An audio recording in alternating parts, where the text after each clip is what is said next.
एक लाखन नाम का बड़ा ही धूर्त किसान रहता था। एक दिन यमराज के दूत ने उससे कहा, चलो यमराज ने तुम्हें बुलाया है।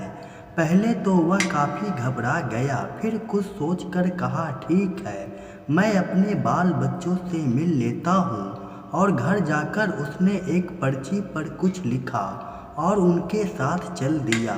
यमराज को सामने देखकर लाखन ने वह पर्ची उन्हें दिया। चिट्ठी पढ़कर यमराज ने अपनी गद्दी छोड़कर उस पर लाखन को बिठा दिया। उस चिट्ठी में लिखा था, यमराज आप इस खत को पढ़ते ही अपना कार्यभार उस लाखन को सौंप दे। और नीचे भगवान विष्णु के हस्ताक्षर थे। गद्दी पर बैठकर लाखन उल्टे सीधे आदेश यमदूतों को देता। इस कारण सभी जगह त्राही त्राही मच गई। भगवान विष्णु ने यमराज को बुलाया तो उसने कहा, आपने ही लाखन को कार्यभार सौंपने को उसके हाथों चिट्ठी भेजी थी। भगवान उसकी बात सुनकर हंसने लगे। अब लाखन को भगवान के सामने लाया गया।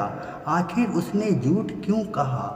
लाखन सहज भाव के साथ बोला, यमराज जी ने मुझे स्वशरीर यमलोक में बुला लिया, इसलिए मैंने अपने बचाव में ऐसा करना पड़ा।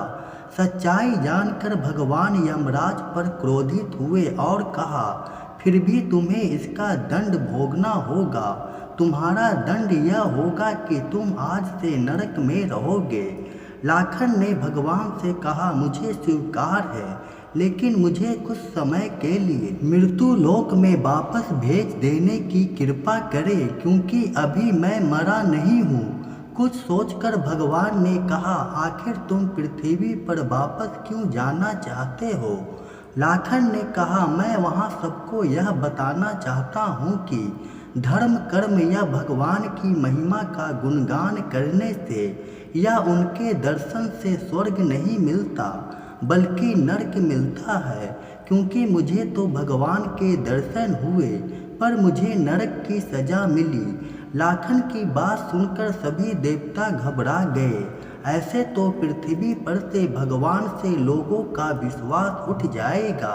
सभी देवता ने मिलकर भगवान से प्रार्थना की कि गलती यमराज की है, इसलिए लाखन को बहुत सारा धन दौलत देकर पृथ्वी पर ही भेज दिया जाए। भगवान ने देवताओं की बात मान ली और लाखन खुशी खुशी अपने घर आकर लोगों को धूर्त बनाना छोड़कर अच्छे कर्म करने लगा और ईश्वर की भक्ति में लीन रहने लगा।